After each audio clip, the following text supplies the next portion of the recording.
Tá, então, vou colocar aqui. Já estamos gravando. Então, uma boa tarde a todos, pessoal. Damos início à segunda aula da disciplina EAC, Relato Integrado e Sustentabilidade, do primeiro semestre de 2023. Né? E o tema da palestra de hoje, tem até um errinho aí, né? É Balanço Contábil das Nações e dos Estados Brasileiros. Faltou um azinho aí, mas é para vocês prestarem atenção, tá bom? Então, vamos lá para ver o que é isso, né? De cara, pessoal, eu coloquei aqui, na minha opinião, eu destaquei 3 grandes visionários, né? Então, olha só o Ford, ele viveu na época 84 anos. Você vê, a idade média era, sei lá, 35, 40 anos, né? E ele viveu bastante, né? E aqui embaixo, vocês estão vendo um carro elétrico. Olha só o tamanho da bateria aqui, ó, né? Então, ele já dizia que o futuro seria carros elétricos. Né? Aí ele pediu para o amigo dele, olha que fase da história, né? O amigo Thomas Alva Edison, olha que viveu também 84 anos, o suposto inventor da lâmpada, né? Na verdade, eu li a biografia dele, ele era um contador, um homem de negócios, né? Um comprador de patentes. O pessoal até questiona se ele realmente inventou a lâmpada, né? Mas pediu para o Thomas Edison desenvolver uma bateria mais eficiente, assim como hoje tem todas essas discussões aí, né? Mas aí, nesse meio tempo, um americano, Edwin Drake, chamado como Coronel Drake, você vê que ele viveu 61 anos, menos do que os outros, né? Ele morreu doente, né? E ele foi interrompido porque ele teimava que existia uma fonte de energia maravilhosa, assim como a gente fala hoje de energia de hidrogênio, energia nuclear de quarta, quinta geração, né? Sem falar da solar, da eólica, né? Etc. Ele estava falando do petróleo. Ele não teve sucesso, aí naquele momento as empresas eles fizeram um grupo de investidores, né? Investidores anjos, né? e, e ele conseguiu furar o primeiro poço de petróleo. Então, aqui embaixo tem alguns dados, né? Olha, quando ele furou o poço de petróleo, 5 anos depois, já havia no mundo mais de 500 indústrias petrolíferas produzindo petróleo ao custo de alguns centavos de dólar no barril. Então, imagine, né? Petróleo é fácil de transportar, de armazenar, né? Eficiente, e com custo muito baixo, então o caminho da história mudou naquele momento. Então, por que eu mostrei essa trajetória desses grandes homens? A gente pode falar claramente aqui na Faculdade de Economia, né? Porque o aspecto econômico e financeiro tem uma importância fundamental nas grandes decisões da humanidade, né? Então, a placa fotovoltaica já existia desde 1880, né? Mas você vê que o aspecto econômico do pilar econômico, social, ambiental é muito forte, e daí a importância das escolas de negócio e de vocês que estão estudando aqui na FEA, mesmo engenharia, né? E outros cursos, tomarem atitudes no sentido de ajudar a promover essas grandes mudanças que são necessárias nesse século. Olha o título do Congresso Mundial de Contabilidade a partir de 2018, né? Se os contadores poderiam salvar o planeta. A gente até assustou, né, quando nós vimos isso, né? Mas isso se tornou realidade. E o Príncipe de Gales, na época, né, o Príncipe de Gales, hoje, não Sua Alteza, a Sua Realeza, o Príncipe Charles, né? Ele criou um grupo chamado A4S, Accounting for Sustainability, e com essa proposta, que a contabilidade iria salvar o planeta. Por quê? Porque é a linguagem tradicional do mundo dos negócios e é a única linguagem que os mercados entendem. Então, ele falou assim, não basta governos, academias, entidades filantrópicas, ecologistas, etc., etc., né? É necessário, principalmente, a atuação do mercado e das empresas. Então, quem que vai transformar esse mundo, trazer energia limpa, alimentos orgânicos, soluções de transporte, nível de qualidade de vida melhor? São as empresas. Tá? Então, isso que ele defende, esse grupo existe até hoje. Tá? E foi ele o que cabeçou o movimento de criar o relato integrado que vocês estão vendo nesse curso. Tá? Qual que é o grande argumento que eu selecionei aqui para vocês sobre os aspectos ESG, os aspectos não financeiros, os aspectos de sustentabilidade nessa atualidade? Então, olha aqui, ó, esse é um levantamento da Ocean Tomo, na década de 70, olha aqui, ó, 17% do valor de uma empresa, do valuation, eram bens tangíveis. Então, o que tinha valor aqui? Era dinheiro, estoques, terrenos, prédios, máquinas, né? E olha o que aconteceu na atualidade, né? Então, nós podemos afirmar que mais de 90% do valor de uma empresa é composto de capitais não financeiros. Então, a ética, valores, se o produto causa mal à saúde, até risco de vida, a postura da empresa diante das externalidades, etc., etc., isso é o que vale hoje e o que vai valer muito mais daqui para frente. E as empresas que não se deram conta, com certeza vão estar fora do mercado. Tá? Eu não vou passar esse vídeo, mas esse material vai estar disponível para vocês. Né? É um vídeo de uma das turmas anteriores, e nesse trecho aqui, ó, né, de 7 minutos, vocês podem ver o discurso, o recado que o Príncipe de Gales, na época, mandou para nós, aqui na USP, né, para essa disciplina. Tá? Nós pedimos, né, um vídeo de 1, 2 minutos no máximo, para fazer uma homenagem, né, ao professor Nelson Carvalho em um dos congressos, né, que o NECMA, da reunião do Núcleo de Estudos em Contabilidade e Ambiente. Ele falou 1, 2 minutos lá, homenageou o Nelson, e aí ele pediu licença e falou, ó, vocês vão me escutar. E falou tudo o que ele pensa. Basicamente, assim, ele disse assim, as empresas não estão preparadas para assumir os desafios do século XX. Os relatos corporativos são muito insuficientes. Né? Ele falou, os filhos e netos de vocês não terão o mesmo nível de conforto que nós tivemos na nossa época. Tá? Então, vocês podem, se vocês quiserem, esse vídeo também está lá no meu canal YouTube. Tá? E aí foi feita uma pesquisa, eu sempre faço, né? Que você acredita nas mudanças climáticas. Obviamente que o público dessa disciplina acredita, né?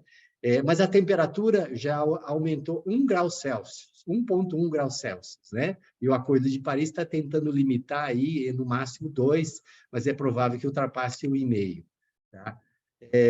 E aí a pesquisa, a nossa deu assim, 63% acreditam e 37% mais ou menos, né?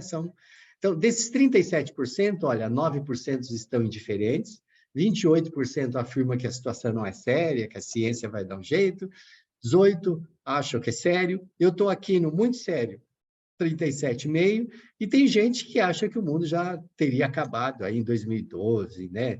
Diz que provavelmente a gente não vai cumprir o Acordo de Paris. Tá? Então, no grupo de indiferentes, existem pessoas que talvez nunca refletiram sobre a situação. Não que estejam alienados, mas talvez estejam focados nas suas necessidades imediatas. Tem que trabalhar, tem que pagar conta. Eu vou me preocupar com o aspecto ambiental, né? No grupo não sério, eles sabem as possíveis consequências, que hoje todo mundo tem consciência, mas eles acham que a ciência vai dar um jeito de achar uma energia limpa, de produzir alimentos, de tirar esse excesso de carbono, resolver as correntes, etc., etc. No grupo sério, se preocupa com as consequências, principalmente relacionadas com a pobreza, mas muitos ainda não se posicionaram. Né? Olha, eu sei que é pobreza, não sei o que, tal, mas ainda, ou pessoalmente, ou as empresas, ou políticas públicas, governo, entidade, não se posicionaram. Tá? E quais seriam esses problemas? Né? Vocês já estão careca de saber. Então, a degelo da calota polar, a elevação do nível do mar, aumento da temperatura média, menor disponibilidade de água, maior ocorrência do período de secas e enchentes, calor ou frio imprevisto, redução da oferta de recursos naturais, mudança nas condições de plantio e subsistência agrícola, e as mudanças nas correntes marítimas, né, que vocês já ouviram falar, que pode provocar fenômenos abruptos e não previsíveis pelos atuais modelos computacionais. Há uns 5 anos, a gente falava sobre isso, né, tentando estudar o que era. Hoje, todo mundo sabe o que é isso. Né? Então, a gente não consegue, ninguém iria prever que ia chover 400 milímetros num dia só, ali na região do litoral norte paulista, né? E no grupo de muito sério, são as pessoas que estão se antecipando, né? E se preocupam com as ações necessárias para mitigação e adaptação. Mitigação, como vocês sabem, são ações para resolver a raiz do problema, ou seja, as emissões, a poluição, né? E adaptação são as adaptações em virtude das crises, dos acidentes, etc., etc., né? E tem consciência de que são consequências de âmbito econômico, ambiental, social e governança, mas tem uma grande esperança no desenvolvimento sustentável. E o extremamente sério são pessoas que têm uma consciência grande de tudo isso, mas não acreditam, né, que o Acordo de Paris vai frear o aquecimento abaixo dos 2 graus. E se passar dos 4, né, vocês já leram também, provavelmente o Acordo de Paris vai tentar chegar a 2, né, mas se olhar hoje, ainda está insuficiente. E se passar dos 4, como isso tem essa possibilidade? Então, tem alguns pontos de inflexão que são irreversíveis. E vocês já ouviram falar, colapso da Groenlândia, do permafrost, mudança na circulação do AMOC, né? Atlântico Sul e Norte, interrupção de chuvas para bilhões de pessoas e agricultura, falta de alimento, derretimento abrupto do permafrost rico em carbono. Eu fiz várias viagens de moto ali pela Cordilheira dos Andes, né? Os permafrost, aquelas geleiras permanentes, a gente já via que já estavam derretendo, né? Extinção da Amazônia e outras florestas. A Amazônia é muito sensível, muito fácil ela virar um deserto, né? Aliás, os cientistas eles não conseguem entender como que não virou até ainda, né? E, dentre outras questões, o aumento dos traços de extrema pobreza, que nós, da Escola de Negócios, enxergamos, talvez, como os grandes desafios, né? E aqui, pessoal, eu gostaria que vocês respondessem. Eu já respondi, tá? Aqui tem um QR Code, vocês podem copiar, pega o celular, né? Tira a foto aí desse QR Code e respondam. Quem não está com o celular nesse momento, é só entrar nesse site, né? Slido.com e digitar esse código aqui, né? Jogo da Velha, 6213, 625, né? E votar. Então, 2 pessoas já votaram, 3 pessoas, ainda é muito sério. Então, você vê que eu influenciei vocês. Já tem pessoas que é sério, né? Então, já tem mais esperança, né? Então, vocês votem. Vamos esperar aí, pelo menos. Já tem 9, já passou de... seríssimo, né? Realmente é seríssimo, né? Como nós somos de escola de negócios, então você vê, por exemplo, se tiver um tsunami lá no Japão, você viu que eles já se reergueram lá. Se tiver um tsunami aqui no Brasil, quanto tempo vai levar? Então, você vê que o aspecto econômico influencia bastante, né? E você viu que das 13 pessoas que votaram até o momento, ainda não tivemos nenhum voto de indiferente, não é sério. Então, você vê que, ou pode ser que realmente a população está melhorando, né, o nível de conscientização, ou porque pessoas que procuram essa disciplina já estão engajadas há mais tempo. Então, pessoal, eu vou deixar em aberto isso, vocês podem continuar votando, olha, 22, vamos ver se a gente chega em 25, olha, 20, mais um para chegar aí, metade da turma aí, 24, mais um para chegar a 25, então você vê que a situação é muito séria, seríssimo, né?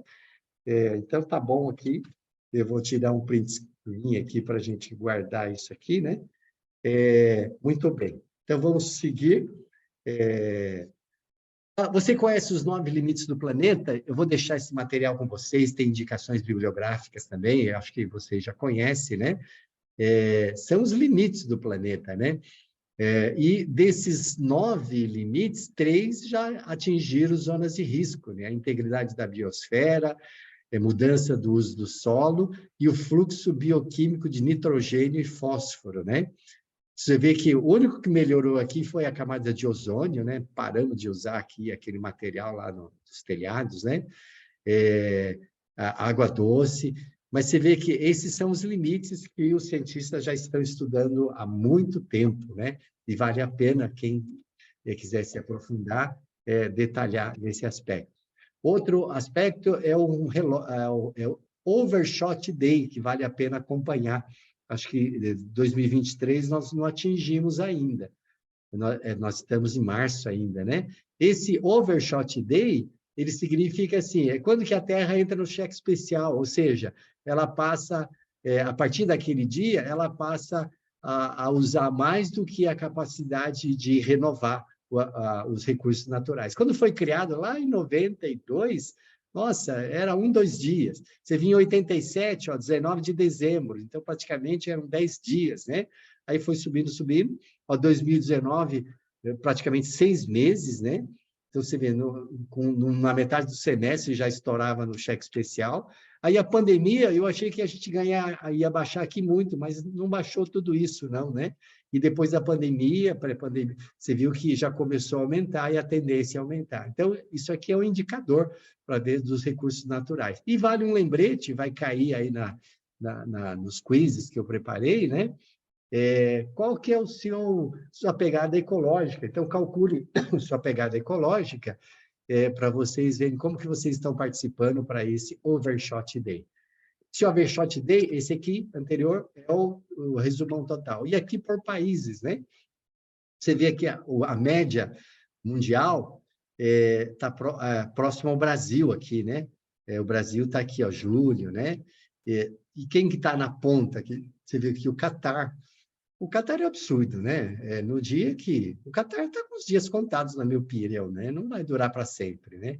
Não sei o que eles vão fazer aqui. E a Indonésia, que é uma região mais pobre e tem bastante floresta, tem florestas tropicais lá também, tá?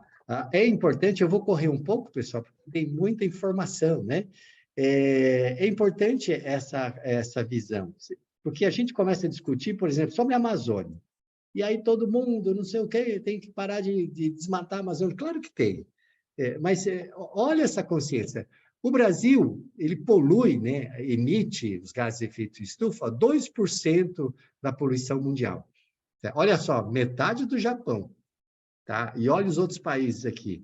Então, assim, e no Brasil, como que a gente vai cumprir o Acordo de Paris? Basicamente é diminuir o desmatamento, a gente cumpre a nossa intenções lá, né? O nosso objetivo. Agora, não adianta nada se o Brasil cumprir, se esses 2 grandes aqui, né, não fizeram-se o papel. Ou seja, não é uma questão de quintal de casa, né? Esse é um problema mundial. Tá? Se a China e os Estados Unidos não liderarem esse processo, e olha que lá eles estão, aqui a gente está falando de energia solar, a eólica, né? E hidrogênio, lá eles estão usando carvão ainda, né? Então, ou seja, alguns de vocês, quem sabe aí, me parece que tem algum aluno de relações internacionais, né? Deveriam trabalhar nesse sentido aqui também, tá? O Núcleo de Estudos em Contabilidade e Meio Ambiente foi criado em 2006, formalmente, né? Ele já tem uma série de eventos. Em 2008, a gente promoveu uma publicação na Câmara Americana, né? Que deu o start aí, né? Sobre o Balanço Contábil das Nações, que vocês vão ver hoje. Em 2010, nós fizemos uma reunião supostamente a primeira reunião no Brasil para tratar sobre relato integrado, e assim outros aqui, né? E na revista Denários da FIPECAF, vocês podem acompanhar, a gente escreve um artigo por mês sobre a série Desenvolvimento Sustentável e ESG, e vocês têm acesso. E pesquisas, aqui eu coloquei, né? Mas é importante vocês conhecerem também a pesquisa. Vocês que estão fazendo aí TCCs, teses, dissertações, né? Ele tem aspecto não apenas cognitivo, que é o conhecimento, mas ele tem uma abrangência afetiva, ou seja, você tem que envolver com isso, né? E física, você tem que produzir ações, tá?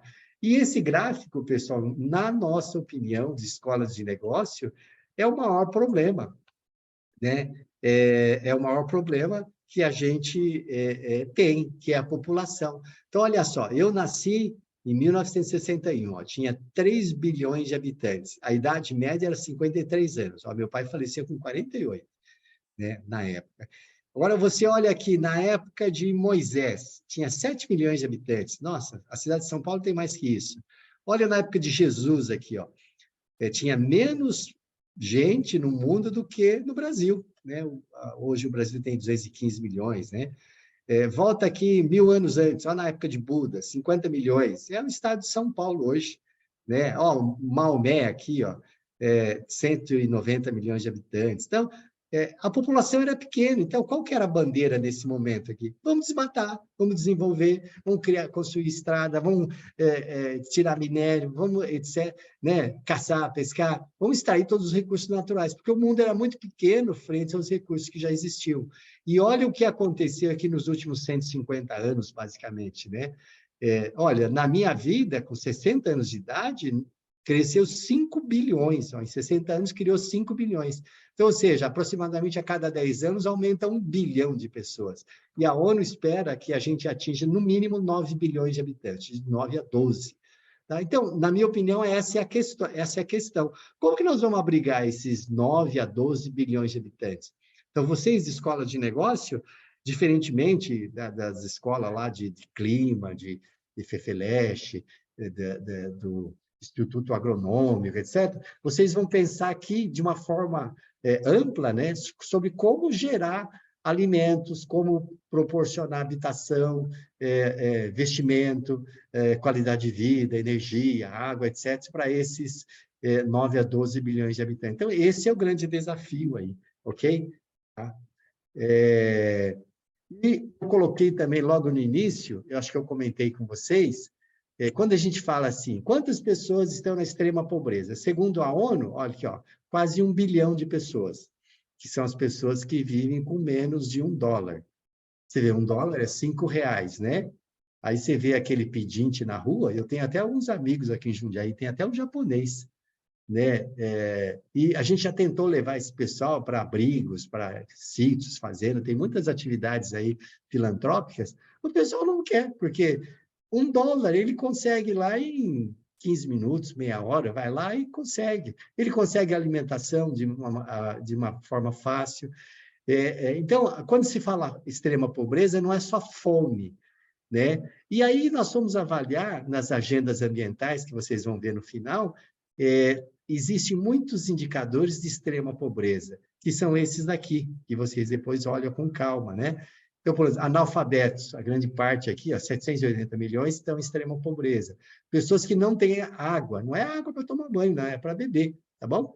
Pessoas que passam fome, ou que estão em subnutrição crônica, ou moram em favelas, ou não tem eletricidade, e assim sucessivamente. Você vê, uma boa parte dos obesos, aqui 1,9 bilhões, são pobres, da extrema pobreza, e assim sucessivamente. E vocês já viram aqui, esse 60% é assustador, né?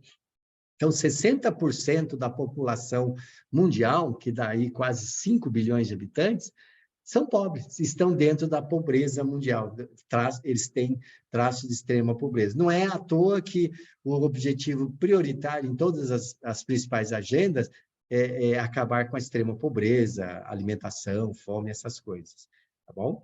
E eu vou apresentar agora o balanço contábil das nações. Para vocês aqui, não precisa explicar muito, né? Mas um balanço patrimonial, ao lado esquerdo é o ativo, o lado direito é o passivo e o patrimônio líquido, né?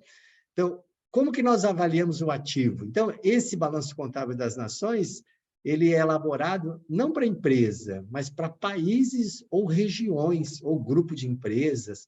Tem alguns alunos fazendo TCC, falam assim, faça o balanço das nações, vocês vão fazer de grupos, né, do relato integrado, faça o balanço de países da sua cidade, né, muitos já fizeram. Então, como que a gente avalia o ativo? É o PIB, e a gente tira a depreciação em função do consumo de energia em tonelada equivalente de petróleo. Eu já explico o que é isso. O patrimônio líquido a gente avaliou pelo saldo residual de carbono convertido em dólar, pelo custo de captura, que a ONU fornece regularmente, ou pelo mercado da bolsa de carbono, né? Paralelo, oficial, que hoje já tem. E o passivo, para nós é fácil, né? Luca Pacioni ensinou que ativo menos passivo é igual a patrimônio líquido e vice-versa, né? Então, a gente apura o passivo por diferença. Lembrando que, quando o ativo é maior que o passivo, os bens e direitos são maiores que as dívidas, dá superávit, e o contrário dá prejuízo. Tá? Por que nós utilizamos a energia para depreciar o PIB? Porque foi a variável que teve maior correlação com o nível de qualidade de vida. Então, olha aqui, por exemplo, Estados Unidos.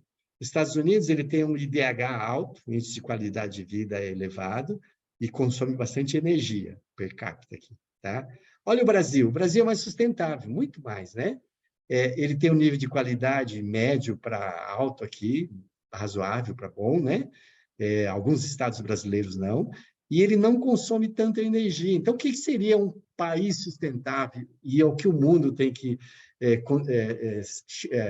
chegar até meados do século, final do século, né? É aqui nessa parte cor-de-rosa aqui, tá bom? Então, ou seja, elevar o nível de qualidade de vida e, ao mesmo tempo, mudar o modelo de poluição, consumo energético com fontes sujas, né? Tá?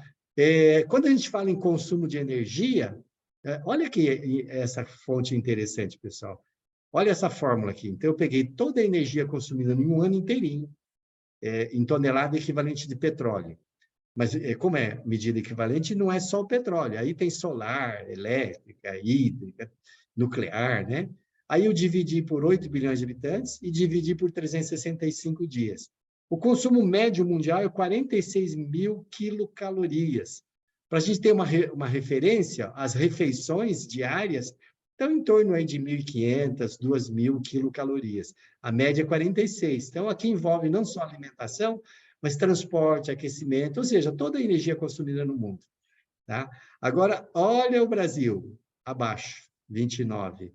Olha os Estados Unidos, absurdo, 231. O Catar não coloquei aqui, mas dá 600. Ele é fora da curva. O Catar vai deixar de existir aí. Olha a Alemanha e o Japão, né? Acima de 100. A Rússia consome bastante, né?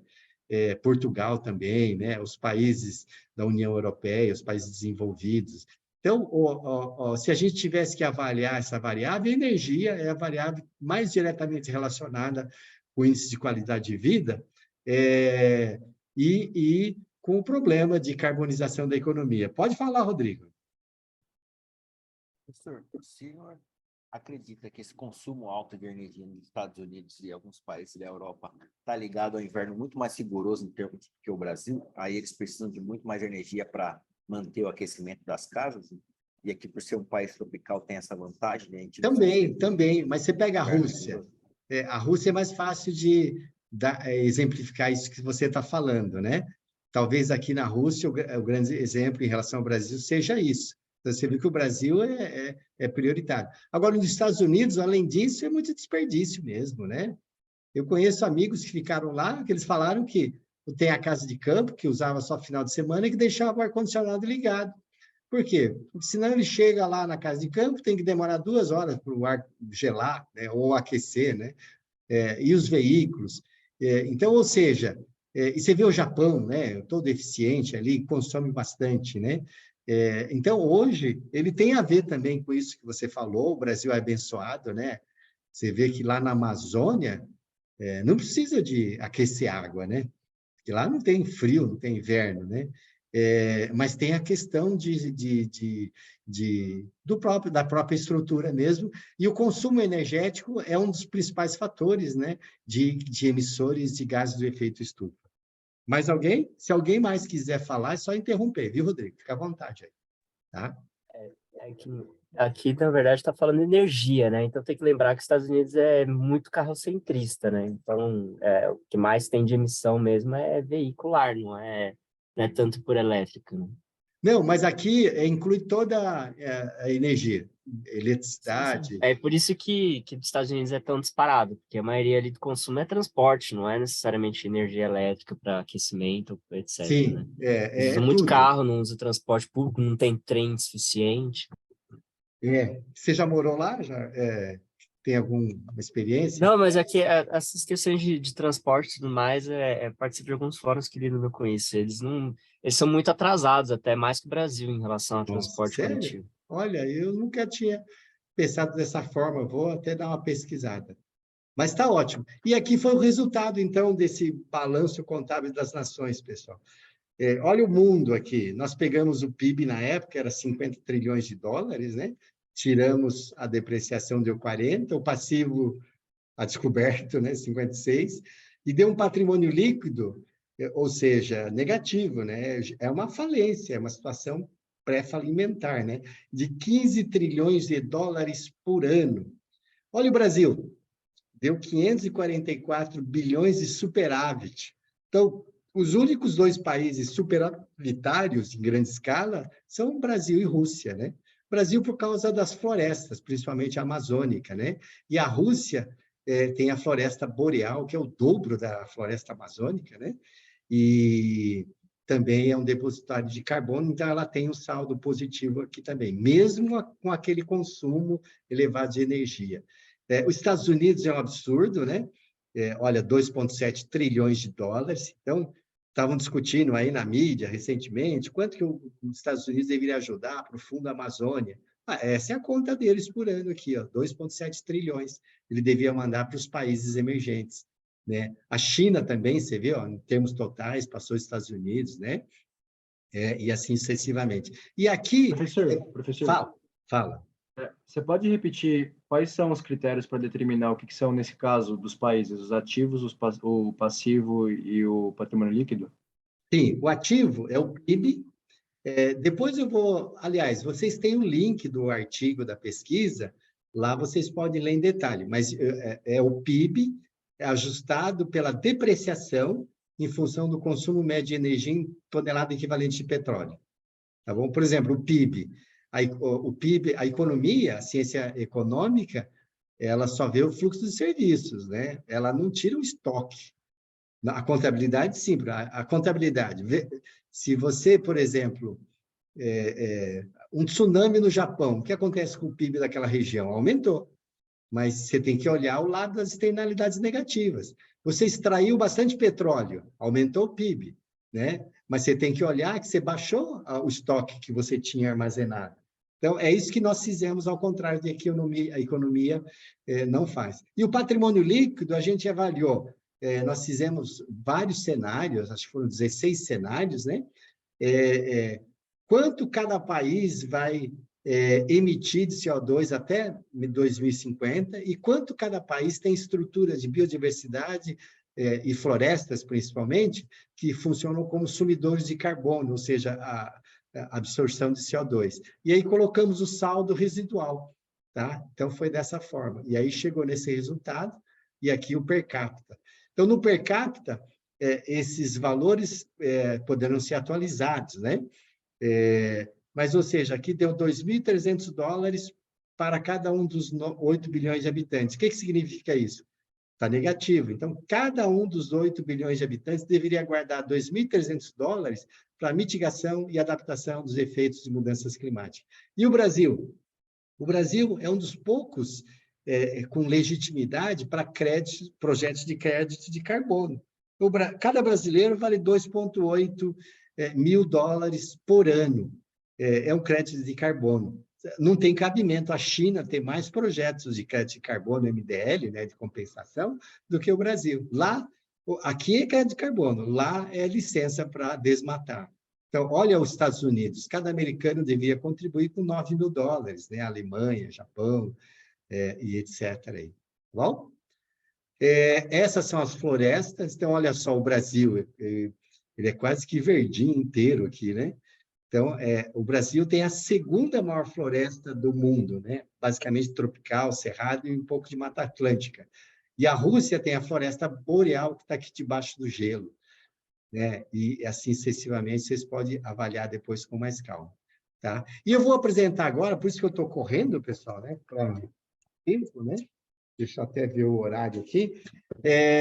A mesma pesquisa do BCN, o Balanço Contábil das Nações, dos Estados brasileiros. Tá bom? Então, vamos lá rapidinho. O consumo per capita, você vê que São Paulo não é o o estado com o maior consumo per capita, né? Olha quem são aqui na frente, né? Paraná, Rio de Janeiro, né? E aqui, aqui em total, e aqui em TEP, né? O Brasil, a média aqui deu 33, aqui está em quilocalorias, e em cima está em TEP, em 33 mil, e aqui as médias aqui, tá bom? Emissões dos estados. Então, olha só, você vê que Mato Grosso já ultrapassou São Paulo, né? O Pará já tinha passado por causa da pecuária, basicamente, né? Então, alguém teria que fazer uma pesquisa, né? O que Mato Grosso fez, né? Basicamente, desenvolvimento 24 horas por dia, com base no desmatamento, né? Ou seja, eles estão fazendo o que nós já fizemos nos outros estados, tá? População e energia, você vê que a energia tem uma forte correlação também com a população, né? Você vê São Paulo aqui, uns 45 milhões de habitantes, o consumo é total. Olha o tamanho do Brasil, pessoal, que interessante. Olha o tamanho de São Paulo. Olha o tamanho do estado do Amazonas, né? E aqui, 99% é floresta amazônica ainda, né? Olha o Pará. O Pará já desmatou aqui 30% da sua Amazônia, né? E você vê o tamanho dos outros estados. Olha o Mato Grosso, tem floresta amazônica também, né? E olha o tamanho dos outros estados, né? Você pega aqui Minas, Bahia, é praticamente o dobro de São Paulo. Tá bom? A densidade, você pega o Amazonas é desse tamanho, né? Mas a densidade é 2 pessoas por quilômetro quadrado. Ou seja, tem lá quase 4 milhões de habitantes, muito poucas pessoas. Só que 98% da população do estado do Amazonas mora na capital. E o restante? Lá no resto da Amazônia. Então, quem está lá na Amazônia? Tem lá 250 mil indígenas, tem os ribeirinhos, e dentro desses indígenas e ribeirinhos, tem as pessoas que estão fazendo extração de ouro, né, garimpeiros, desmatadores, que estão tentando sobreviver de alguma forma. Ou seja, o estado do Amazonas, esse grandão aqui, ele está largado ao Deus dará. E quem consegue policiar lá? Ninguém, né? É muito grande, tá? Olha esse gráfico que é interessante, pessoal. Se tivesse uma aula presencial, a gente poderia ficar uma meia hora nele, né? Então, olha aqui São Paulo. São Paulo tem 45 milhões de habitantes, mas ele tem mais gente do que boi. Olha o Mato Grosso que nós falamos aqui, tem mais boi do que gente. E no Brasil, esses dados aqui precisam ser atualizados, mas no Brasil tem mais boi do que gente. Tá? Então, o pessoal fala, como que acaba com a fome? É fácil, é só parar de comer carne. E se considerar que menos de 10% da população come carne regularmente, e 80%, mais de 80% da agricultura brasileira, dos grãos, não é destinado para alimentação direta, humana, e nem para energia, é destinada para a pecuária. Então, olha a importância da pecuária. Então, daqui a 50 anos, todo mundo vai virar vegetariano. Não porque não gosta de carne, porque não vai custar muito caro, né? É uma atividade que está aí com as décadas contadas. Frota de veículos, o PIB, né? O aspecto econômico é importante também, né? O aspecto econômico acaba envolvendo o aspecto social, ambiental, governança, né? Então, São Paulo é importante, olha o Rio de Janeiro, né? Paraná, Minas Gerais, né? Então, são estados, né, importantes aí no cenário brasileiro. Esse é outro gráfico interessante. Você vê que São Paulo desmatou tudo, né? Só tem 5% da floresta, da Mata Atlântica. Só que tem mais agricultura do que florestas. Então, de uma certa forma, compensou aqui as emissões. Né? Cana, por exemplo, já não queima mais, né? Então, absorve CO2. Agora, olha no Amazonas. Amazonas tem 94% de florestas nativas, né? Floresta tropical amazônica, e um pouquinho só de pecuária. O que estão tentando fazer na Amazônia, Mato Grosso, Pará, é o que nós já fizemos aqui em São Paulo. Então, olha que interessante esse movimento, né? O IDH, você vê que o IDH, por exemplo, de São Paulo é considerado aqui de alto para muito alto, né? Mas tem estados brasileiros aqui no nível muito baixo ainda, né? Taxa de alfabetização é baixa no Brasil, né? Característica de país em desenvolvimento, né? Tem estados brasileiros aqui que é muito baixo, né? Que mal consegue escrever o nome. A taxa de mortalidade já diminuiu, né? Com os objetivos do milênio, mas você vê que tem outros estados aqui, depois vocês podem ver com calma, né? Que estão com uma taxa de mortalidade maior, né? E os traços de extrema pobreza que a gente já comentou, então no Brasil houve uma redução nas últimas décadas, né? Mas tem estados brasileiros ainda em situação de emergência. E se a gente considerar aquilo que nós comentamos no início, né? Considerar todos aqueles traços, aí é um problema muito mais embaixo, né?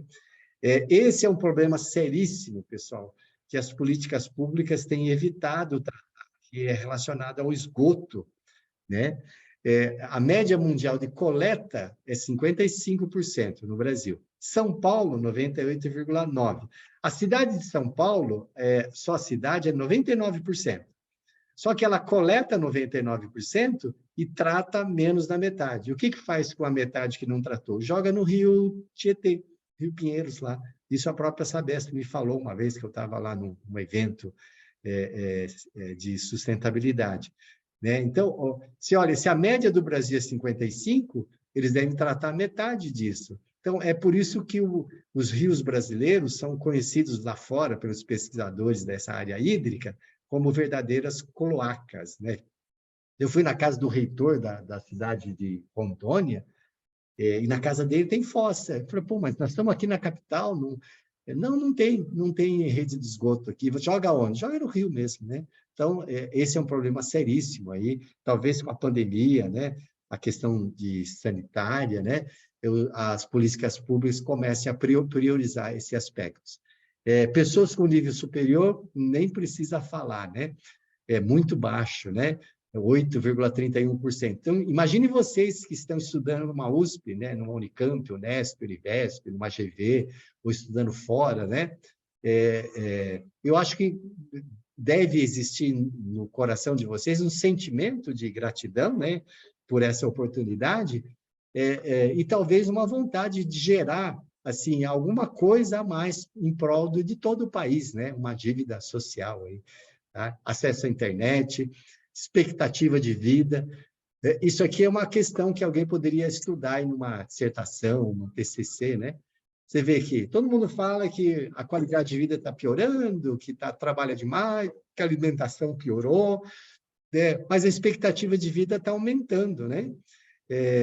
Eu gostaria de morar lá em Santa Catarina. Santa Catarina, lá, acho que é 76 para homens e 82 ou 3 para mulheres. Né? Tem uma expectativa de vida grande. Então, você vê que está aumentando a expectativa de vida. Então, assim, quando eu nasci, a expectativa média era 50 anos, com certeza, os filhos de vocês vão viver numa realidade que a expectativa de média de vida vai ser superior a 100 anos. Vocês mesmos, com certeza, se eu perguntasse, uma boa parte de vocês conhece pessoas que têm mais de 100 anos de idade. Eu conheço vários. Tem pessoas que você olha e fala, tem 70. Né? E o cara trabalha ainda, né? Na casa, no sítio, né? Tem uma vida boa, né? Então, a expectativa de vida está aumentando. Tá? E esse foi o resultado dos estados brasileiros, o balanço contábil das nações. Então, a boa notícia é que o Brasil é superavitário. Você lembra que lá deu 540 bilhões? Aqui deu basicamente o mesmo valor. Então, a boa notícia. A má notícia é que isso aí é devido basicamente a 2 estados brasileiros. A Amazônia, que está intocada lá, o estado do Amazonas, e o Pará, que já desmatou 1/3 da região. Tá? Você vê, essas bolinhas verdes são estados da Amazônia, né? Mas você vê que esses 3 aqui já estão negativos. E nessa previsão para 2050, o Mato Grosso ultrapassa São Paulo, ou seja, está com patrimônio líquido negativo. Tá? Esse é o mesmo, só que de per capita. Tá? Então, cada cidadão de São Paulo, cadê São Paulo aqui? Minas, né? Eu perdi São Paulo. São Paulo deveria guardar $4.600 por ano para mitigação dos efeitos de mudanças climáticas dos outros estados brasileiros, lá para a Amazônia, para o Pará, Rio de Janeiro, né? E olha o Mato Grosso aqui, a conta é alta. Então, depois vocês podem ver com calma tudo isso, né? E a conclusão, então, pessoal, são essas. Se a gente tivesse que ir avaliando aqui o balanço de uma empresa, ó, uma situação de prejuízo, ou você reduz despesa ou aumenta a receita, né? Então, aqui não tem jeito. Ou reduz carbono. Então, por exemplo, o mundo não comporta 8, 9 bilhões de habitantes nos mesmos moldes operantes, né? Com esse nível, com os processos de emissão de poluição. Então, tem que mudar. Não é que tem que mudar, é que não tem jeito mesmo, né? Ou reduz a população, que é outra, aqui é hipotético, né? Ou reduz a população. Então, o mundo do jeito que está, não dá para ficar, tá? E a boa notícia, aqui eu gostaria que vocês se dedicassem bastante aí durante o curso, né? E procurassem ler o que nós chamamos de Agendas Mundiais de Desenvolvimento Sustentável. Então, a boa notícia é assim, basicamente, não precisa quebrar a cabeça para saber o que precisa fazer para consertar o Brasil, o planeta, né, o mundo. Por quê? Milhares e milhares de cientistas já se debruçaram em todas as áreas, em todos os ramos, né, e já propuseram o que precisa fazer.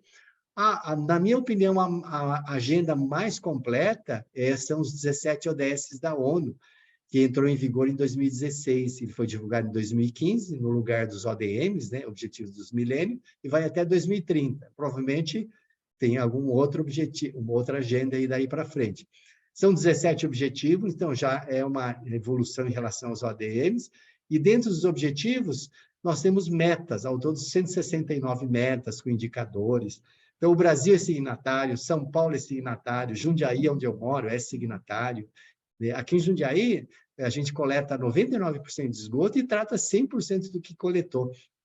Tá? Então, por que a Sabesp não pode fazer isso? Então, ela tem que se esforçar para fazer isso, né? Então, os 17 ODS e tratam sobre todos os temas que precisam ser repensados daqui para frente. A outra agenda é a Laudato Si, do Papa Francisco. Eu conheci por acaso, né? Não podia imaginar que um documento religioso falasse os mesmos temas da ONU, fala sobre energia, sobre água, sobre pobreza, etc, etc, etc, consumo sustentável, né? Tem 246 parágrafos, e quem escreveu a Laudato Si? Foi a Comissão Científica do Vaticano. Eu tive a oportunidade de conhecer o coordenador, né? Um antropólogo, um PhD antropólogo, né? Que coordenou, e ele fala basicamente dos mesmos temas da ONU. A diferença da Laudato Si é assim, ó, pelo menos na conclusão, no livro, vocês podem olhar em detalhes, né? A ONU está preocupada em construir um nível de qualidade de vida, etc., etc., externo, né? Em alimentação, energia, moradia, né?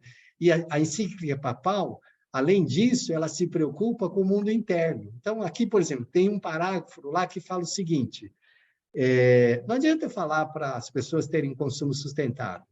Tem que antes avaliar por que a pessoa está consumindo daquela forma. Aí o parágrafo seguinte, ou subparágrafo, ele fala o seguinte: as pessoas estão consumindo dessa forma, consumo louco, desenfreado, porque o coração está vazio. E aí, no outro parágrafo, qual é o alimento do coração? É a solidariedade, é fazer o bem ao próximo, é o amor, são os relacionamentos interpessoais, né? Então, e ele fala assim, ó, não duvide que uma pessoa possa fazer o bem, e esse bem pode contaminar outras pessoas e mudar o planeta. Então, vale a pena, tem lá, eu destaquei aí pelo menos uns 20 parágrafos, que de uma certa forma complementam os ODS. E a conclusão que eu tirei foi essa: a ONU é basicamente construir um mundo externo de qualidade de vida. E a encíclica, ela foca também no aspecto interno, ou seja, você tem que repensar o próprio conceito de felicidade, de bem-estar. Tem um relatório aqui do The Imperative to Act, que foi criado por uma fundação japonesa chamada Blue Planet Prize, que foi lançado em 92, né? Foi criado em 92, e em 2012, os ganhadores, tem até brasileiros, né? Se reuniram, esses Nobéis, você vê que o Prêmio Nobel de Economia não é legítimo da Fundação Alfred Nobel. Se a gente considerar os demais, por exemplo, esse Blue Planet Prize, nós temos aqui vários brasileiros, né? Então, eles produziram documentos de 171 páginas com tudo que tem que fazer para consertar esse planeta. Depois eu falo um pouquinho disso. É fantástico, pessoal, né? Vocês vão ficar impressionados lá. E tem outros aqui, né? Carta da Terra, esse Felicidade Interna Bruta, vale a pena ler também, o livro está em detalhe, né? Nos artigos, se vocês acham fácil materiais. O rei do Butão morreu, aí o seu filho, com 16 anos, assumiu. Aí ele, disfarçado, foi passear na cidade e descobriu que ninguém gostava do pai dele. Aí o monge, que era o tutor, o mentor dele, explicou os motivos, né? Aí, moral da história, resumindo, ele colocou o monge budista como primeiro-ministro e mudou a constituição daquele país. Tem 2 milhões de habitantes, né? Então, não sei se daria para aplicar no Brasil ou em outros lugares, em grande escala, né? Ele colocou na Constituição que todas as políticas públicas são em função de gerar felicidade ao público. Então, são 72 indicadores, dá um belo de um TCC aqui, em 9 dimensões. Eu gosto de uma dimensão, de uma das 9 dimensões, chamada uso adequado do tempo, que ele diz o seguinte: você tem que dormir em média 8 horas, você tem que trabalhar em média 8 horas, e você tem que fazer o que gosta em média 8 horas. Tá? Só que lá eles monitoram, o governo monitora, né? Então, se houver um desequilíbrio, ele puxa a orelha. Tem um outro indicador que é quantas horas você se dedicou nessa semana para a sociedade, para o vizinho, para a praça, né? Para a biodiversidade. Então, vale a pena ler ali, vocês vão achar muitas coisas interessantes. Tem o relatório Stern, 700 páginas, o americano, o economista Nicholas Stern, pegou todos os relatórios do IPCC e falou, vamos colocar isso em dólar, em PIB, quanto isso custa no PIB do planeta e dos países. É assustador esse documento. Então, tudo o que pode acontecer e quanto vai custar até o final do século. E tem o EMCB, Economia das Mudanças Climáticas no Brasil, que é a versão brasileira desse relatório Stern. O próprio Nicholas Stern veio aqui na FEA USP e produziu esse documento junto com o Carlos Nobre e o reitor da USP, né? E tem esses dois. Tudo que pode acontecer no Brasil ou no mundo estão nesses 2 relatórios, vale a pena ler. E tem outros aqui, tá bom? Os 17 ODS, não precisa comentar muito. Acho que a dica é assim, nós temos uma disciplina chamada os 17 ODS, a Escola de Negócio. Não sei se alguns de vocês já fizeram, né? Mas, assim, o que eu falo para os alunos é assim, olha para cada um desses 17 e tenta se identificar com algum. Né? Então, eu gosto, por exemplo, de mudanças climáticas, ou eu gosto de fome zero, ou pobreza, né? Ou igualdade de gêneros, água, etc, etc. Então, se você se identificou com um, comece a colocar a sua vida em função disso, né? Mesmo trabalhando em qualquer área, contabilidade, finanças, abrir seu próprio negócio, né? Ser um pesquisador, professor, né? Porque você vai achar alguma forma na sua linguagem, para você tentar melhorar cada vez mais e ajudar a cumprir esses objetivos, que não vão acabar em 2030 e com certeza vão continuar. E aquele relatório dos Blue Planet Prize, que eu comentei, né? 171 páginas, o que precisa para fazer para mudar esse planeta? Então, aqui eu fiz um resuminho em 5 prioridades. Tomando uma água aqui, enquanto vocês leiam. Então, aqui, a prioridade número 1 é mudar o PIB como indicador de desenvolvimento, incluindo aspectos não financeiros, aqui, humano, social e ambiental. Então, esse é o ESG, e é por isso que nós temos essa disciplina de relato integrado. O relato integrado nada mais é do que a contabilidade, que envolve todos esses aspectos. Eliminar subsídios da energia, então, aqui não só isso, subsídio financeiro, né? Mas considerar, inclusive, as externalidades. Então, se eu olhar o custo da energia, é muito caro, sem contar que, vocês já comentaram aí, que é um dos principais fatores aí da carbonização do planeta. O número 3 tem a ver com a população. Tá? Então, quando eu nasci, tinha 3 bilhões, era tranquilo, né? Tinha que desmatar, tinha que explorar. Com 9 bilhões, a partir de 9 bilhões, então tem que controlar esse nível de população. O número 4, finalmente, aqui está havendo uma quebra de paradigma, né?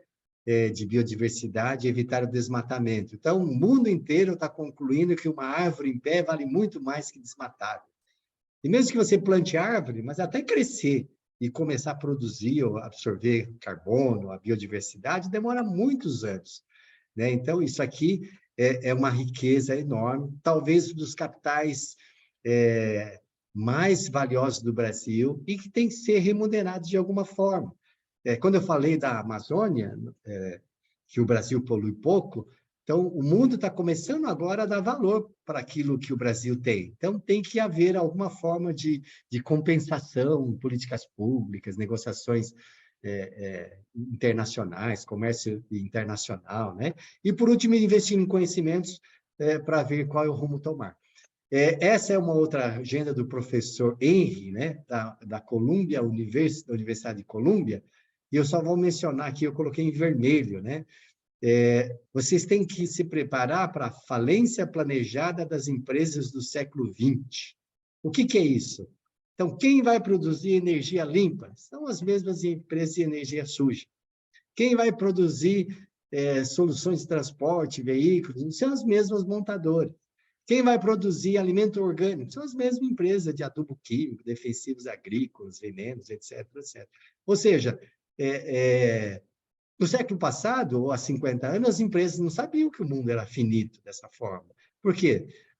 Os estímulos para que explorasse, desmatasse, né? Então, agora, por isso que o mundo precisa, talvez, nos próximos 20 anos, isso eu falo para vocês abertamente, né? De muita paciência e respeito. Então, você vê que no meu ambiente que eu vivo, né? Com pessoas ligadas à sustentabilidade, então, vê uma empresa que publicou um relato integrado. Né? Aí ela fala um pouquinho de energia, de água, aí os meus amigos vêm e criticam, né? Não, que tem evidência de trabalho escravo na cadeia produtiva e que não sei o quê, e aí começam... Tem que parar com isso, né? Tem que respeitar, deixar a empresa respirar, ela está se adaptando, né? Então, os próximos 20 anos vai ser um modelo de um período de transição. Nesse período, você tem que olhar para trás, tem que fazer vista grossa para algumas coisas e tem que olhar para frente com o que precisa fazer. Tá? Então, é isso que o professor muito bem abordou, né? Dessa falência planejada das empresas do século XX. Por exemplo, a gente teria condições de produzir energia solar a partir de segunda-feira. O Brasil tem tecnologia, o Brasil tem matéria-prima, em vez de exportar lá para a China, faz aqui as placas fotovoltaicas. Por que não faz isso? Que geraria um caos aqui no Brasil, desemprego. Né? Imagina, então tem que esperar depreciar as plantas dessas indústrias do século passado. É isso que significa a falência planejada das empresas do século XX. Aqui, já estamos nos finalmente, aqui sou eu com o coordenador da Comissão Científica do Vaticano, ele deve ter aí uns 70 e poucos anos, o Marcelo Sanches Solano, ele tem Facebook, ele responde, viu, pessoal? Demora um pouquinho. Aqui, quando o Papa convidou, esse é o Stephen Hawking, né, o inglês, para fazer parte dessa comissão, e ele respondeu que não poderia aceitar, porque ele não acreditava em Deus. Aí o Papa disse que não queria que ele acreditasse em Deus, mas queria a sua inteligência para ajudar o planeta. Então, quem escreveu a Laudato Si? Uma boa parte foram os mesmos que trabalharam nos 17 Objetivos da ONU, né? Tem um brasileiro aqui que faz parte, é o professor Virgílio Viana, para mim é um digno merecedor de um prêmio Nobel, né, da Fundação. Ele participa uma vez por mês, e ele foi escolhido porque ele é um dos maiores conhecedores da Amazônia. Tá? Aqui, só um exemplo, eu tenho em casa, instalei em 2012, isso aqui é o telhado da minha casa. Não é de casa mesmo. É um aquecedor solar a vácuo, não sei se vocês conhecem, pessoal. Em vez de ser aquelas placas, né, grandes, né? É um cilindro duplo e no meio é vácuo. Então, ou seja, ao invés de demorar 5, 6 horas para a água chegar a 50 graus, esse aqui, em 2 horas, a água chega a 100 graus. Eu não entendo, porque em Jundiaí aqui eu sou um dos poucos que tem. Por que isso aí não se usa no Brasil todo, né? Ainda não entendi, já fiz de tudo, né? Esse aqui é um produto que vocês acham na internet, chama Biomagnetizer. Eu coloquei num Fiat, primeiro, você coloca na mangueira de combustível. É só assim, coloca, passa um fitilho, amarra, né? Um Fiat que já fazia 13 e 14, na primeira semana começou a acusar no computador, fazia 20, 22 quilômetros por litro, hoje faz uma média de 18. Aqui, ó, essa foto aqui, essa garrafa PET aqui, eu fui ver num congresso de energia, é uma bomba de água que funciona com a força da própria água, não precisa de eletricidade. Então, a cada 2 metros de água, ele bombeia 20 metros de altura.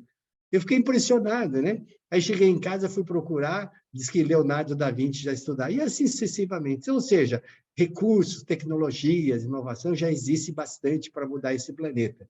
E como diz a encíclica papal, a gente tem que mudar o próprio conceito de felicidade, né? Então, olha esse gráfico aqui, pessoal. Aqui o lado esquerdo, felicidade, e aqui o lado direito, dinheiro. Eu roubei essa planilha aqui de uma professora americana, né, com base nesse Nobel de Economia. Então, ele diz o quê? A pessoa está aqui na miséria, está com fome, né? Aí tem comida, vai para uma situação de sobrevivência. Então, dinheiro traz felicidade? Claro que traz, né? E é visível, é rico, né? Aí vai para o nível de conforto até o nível de luxo. Nesse momento, já não é tão linear e às vezes até decresce, tá? Então, a maior parte da população, lembra aqueles 60% da população mundial e brasileira que estão no nível de extrema pobreza? E talvez eles estão aqui perto da sobrevivência, buscando sobrevivência. Por isso que não tem tempo para pensar em mudanças climáticas, consertar o planeta, né? Então, nesse período aqui inicial, a busca é mais egocêntrica, né? Aqui, a partir desse ponto, é mais coletiva, é altruísta, né? Aqui é o valor para o acionista. Então, o que vocês, como gestores, né, de empresas, de contabilidade, de finanças, têm que se esforçar para fazer com que a empresa esteja nesse ponto aqui. Tá? E a partir desse ponto aqui é valor para o planeta. Então, a gente não pode negligenciar isso, tem que respeitar essa fase também na vida das empresas e na nossa própria vida. Tá bom? O relato integrado, eu acho que eu vou deixar para depois, tá? Até porque na próxima aula tem uma pessoa maravilhosa que conhece bastante, né? Só vou mostrar as transparências rapidinho, né? O GRI, ela vai falar também. O relato integrado, como surgiu, né? Foi uma evolução natural. O próprio Príncipe de Gales encabeçou essa iniciativa no grupo A4S, né? Então, o que é o relatório integrado, que eu já falei algumas coisas, né? Na verdade, é um processo, ele não é um relatório, é um processo de relato, né, de comunicação do desempenho da empresa, só que ele tem que ser conciso, não tem que ter 200 páginas, ou 500, como tem o formulário 29 do Banco Itaú. E tem que elaborar como a estratégia, a governança, o desempenho, as perspectivas, agrega o valor no tempo, agrega ou destrói, sobre a dimensão de 6 capitais. Tá? Então, aqui, o primeiro framework que vocês vão ler aí, vão decorar, né? Tem os conceitos fundamentais, tem os princípios básicos, tem 8 elementos de conteúdo, é isso que vocês vão... Então, basicamente, é essa visão. Ao invés da visão tradicional do processo empresarial, insumos, processos e serviços, aqui no modelo de negócio, você vai avaliar e adequar ao mundo atual, incluindo o que afeta a sua empresa em relação à sustentabilidade. E a entrada, na verdade, não entra só matéria-prima, ele entra 6 capitais aqui, financeiro, manufaturado, intelectual, humano, social. Você pega uma atividade agrícola, tem muitos recursos aqui que você não paga nada. Água, sol, chuva, tem o rio ali que passa na propriedade, né? E quando você entrega, você não está entregando só o produto manufaturado, você entrega também dimensões não financeiras aqui, humanas, sociais, etc. Então, na verdade, o relato integrado não é nenhuma novidade em termos de gestão de empresa, porque sempre o olharam dessa forma, só que não relatava, tá? Muitas vezes era um segredo. Tá? Os 6 capitais são esses, ela vai falar com calma, né? O que são. Por exemplo, o capital manufaturado. Você pega uma plataforma marítima de petróleo, né? Então, ali tem um monte de chapa, mão de obra, matéria-prima, ali. Quanto custa? 1 milhão. Mas se você olhar, aquele capital manufaturado, ele vale 50 milhões, porque tem tecnologias ali brasileiras que ninguém domina. Tá? Então, é a mistura de capital manufaturado com intelectual. Cadê o intelectual? Está aqui o intelectual. Você pega o aspecto humano. A Petrobras, o capital humano dela, na sexta-feira, sai para o final de semana e volta na segunda. Tá?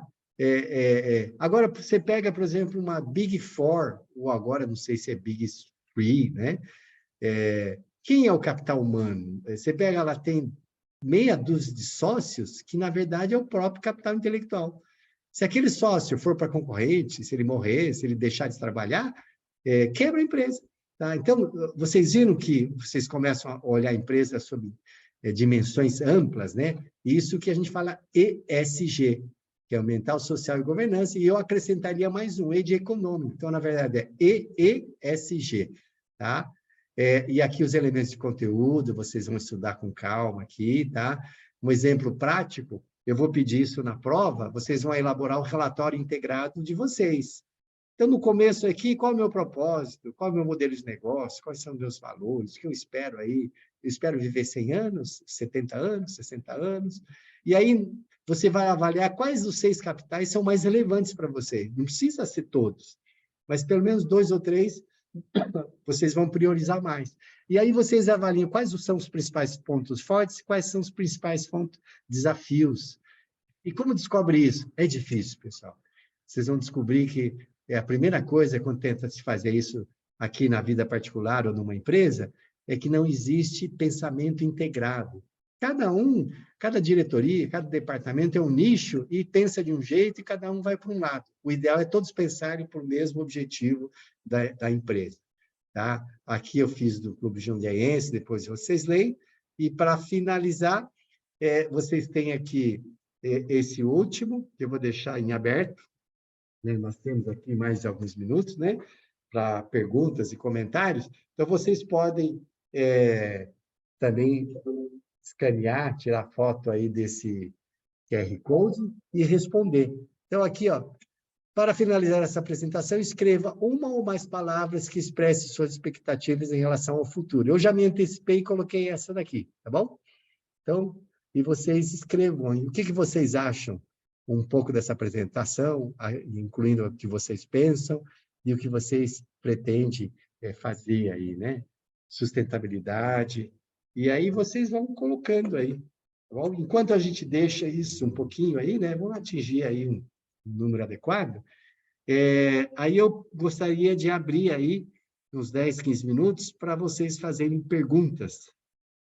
Então, o Hugo colocou aqui alguns artigos, né? Se quisesse falar a respeito, o Felipe também. O link do grupo, né?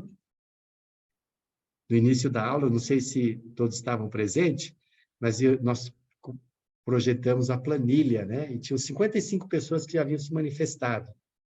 Nós temos aí pelo menos 70%. Então, a inovação, interessante, né? Uma vez eu assisti uma palestra lá na GV sobre inovação e tecnologia. Aí a palestrante falou, olha, a primeira grande inovação foi o tecido, porque todo mundo andava pelado. Aí inventaram a trama e o urdume, que são os cruzamentos dos fios. E olha que inovação que existe até hoje, né? Aí, num outro, falou que a grande invenção foi a máquina de lavar roupa, que isso deu liberdade para as mulheres. Olha que coisa louca, né? Então, escassez, cooperação, generosidade, isso é um alimento para a alma, né? Harmonia da natureza no ser humano, crescimento sustentado e sustentável. Qual a diferença de sustentado e sustentável? Se quiser comentar, fica à vontade. Avanço, colaboração, sustentabilidade, tecnologia, sustentabilidade, crescer, inovação, coletividade, né? Integração. Então, você viu que tecnologia e inovação está dentro aí, né? Cooperação, né? Uma vez, nós temos um jogo, que não dá tempo agora, né? Se fosse aula presencial, é um jogo chamado, tipo banco imobiliário, chamado negócio sustentável. E tem um conceito que é competition, que é a mistura da palavra cooperação com competição. Então, assim, segundo ele, tem que haver competição e cooperação ao mesmo tempo, né? Olha, a sustentabilidade está no coração aí, né? Criatividade, então acho que a criatividade é muito importante, né? Você vê que, sei lá, 50 anos as pessoas tinham mais tempo para não fazer nada e ficar pensando, e às vezes inventavam uma soluçãozinha simples, barata e muito eficiente, né? Então a criatividade, às vezes, a gente tem que dar oportunidade para ela aflorar em nós, né? A escassez, né? Guerra também, né? Você vê que quantas coisas vocês estão vivendo aí nessa época, hein, pessoal? Vocês fazem parte de uma... A minha juventude foi tão tranquila, né? Eu, basicamente, me dediquei à minha carreira, né? A família e carreira. Vocês, acho que tem muita coisa para pensar, né? Ó, 18 pessoas já se manifestaram, né? E depois eu passo para vocês aí esses resultados, né? Tem gente digitando. Alguém gostaria de fazer alguma pergunta, algum comentário ao vivo? Fique à vontade. Eu gostaria de fazer, professor, que nem o senhor mostrou naquele slide, falando em termos de... Qual o seu nome? Rodrigo, Fala, da, Rodrigo. da pirâmide lá de Maslow, né? Conforme vai Certo. subindo, você vai subindo na escala da pirâmide, você vai tendo outros fatores para você sentir satisfação, né? Certo. Aí saiu hoje aqui uma notícia num jornal que eu vejo, Ah, que a Finlândia é hexa, que um ranking global de felicidade. E, Ah, e aí está legal. escrito. Aí, então, a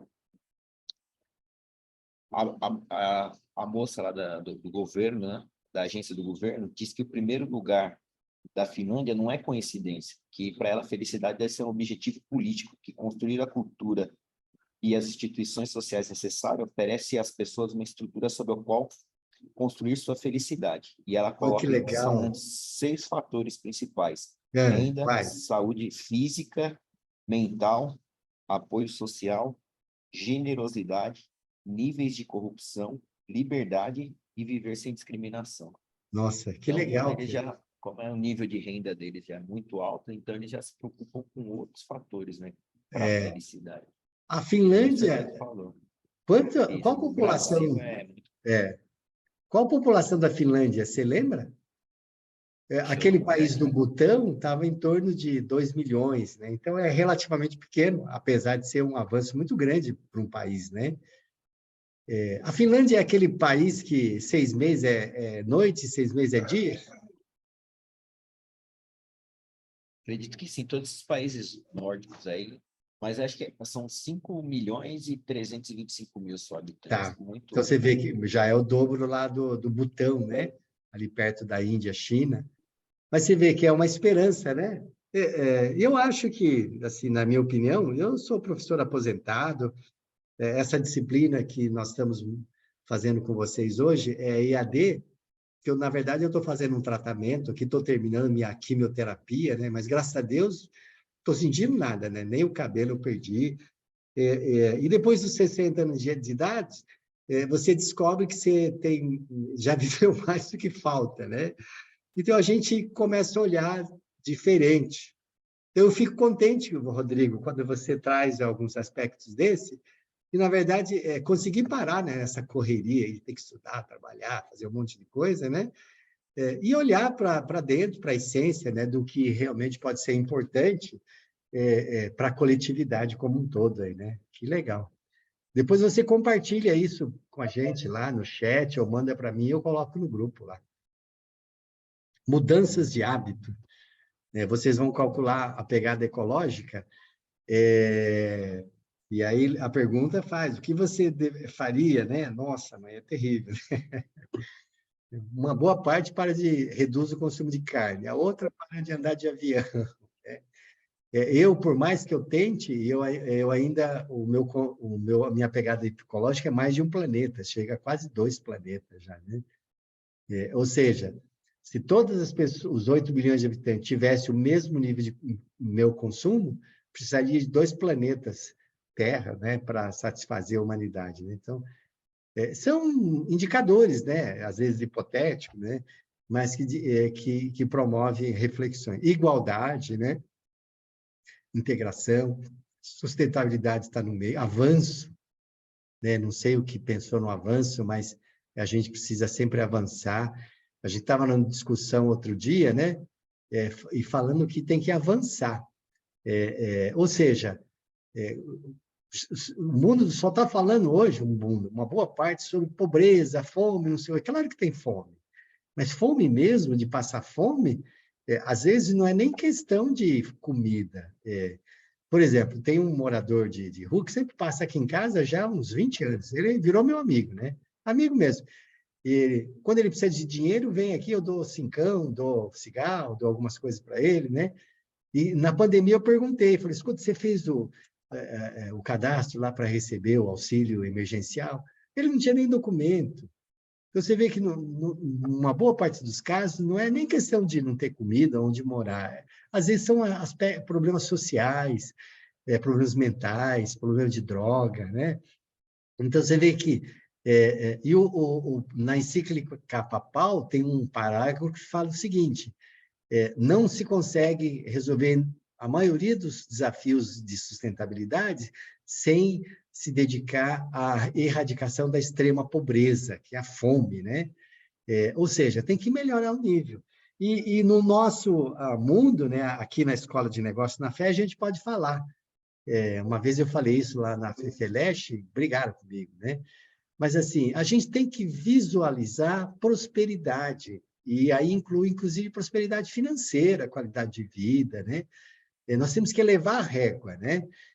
Então, não é todo mundo vai deixar de consumir, de ter conforto. Nós temos que tentar produzir um conforto para o maior número de pessoas. O professor José Goldenberg, que é o ganhador do Prêmio Nobel, lá, o Blue Planet Prize, saiu no Estadão, né? Ele estava na fé nesse dia, dando uma palestra para a nossa turma. E a jornalista me ligou, olha, você sabe que o professor ganhou? Eu falei, o professor está aqui, ela veio, né? Lá. E era um valor semelhante lá ao prêmio Nobel da Fundação Alfred Nobel em dólar, né? E ele ficou surpreso. Eu falei, professor, o senhor sabe que o senhor ganhou o prêmio? Eu falei, não, eu sei que eu fui indicado, mas não sei ainda. Ele falou, está aqui a jornalista confirmando que o senhor ganhou. E a opinião dele é o seguinte, ele que é o defensor aí dessa questão de energia, né? Ele diz que não basta apenas reduzir o consumo de energia dos países ricos, tem que elevar o consumo de energia dos países pobres. Tá? Agora, como que produz energia e limpa, né? A questão de tecnologia, inovação, a resposta já existe. E falta o quê?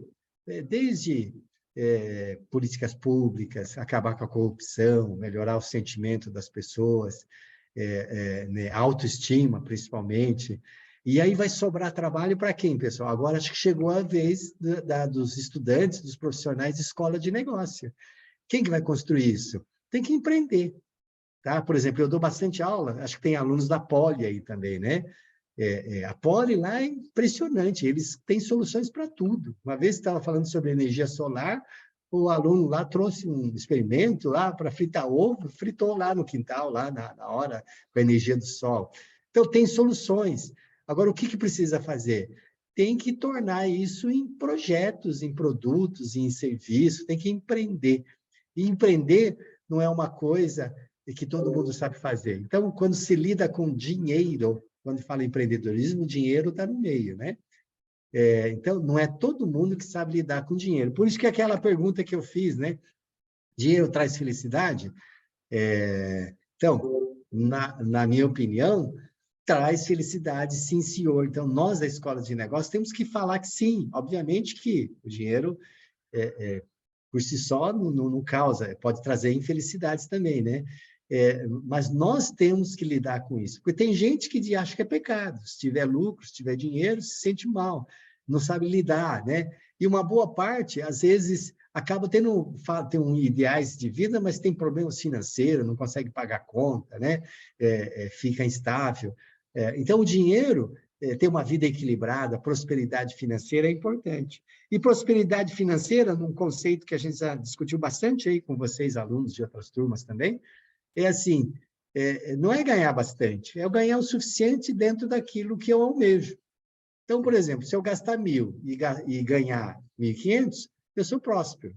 Mas se eu ganhar 10 e gastar 12, eu estou em dificuldade financeira, né? Então, assim, não é o valor em si, é claro que tem também, né? Mas, assim, lidar com essa parte de negócio e o dinheiro é a linguagem, tá bom? Mais comentários, pessoal? Temos mais alguns minutinhos.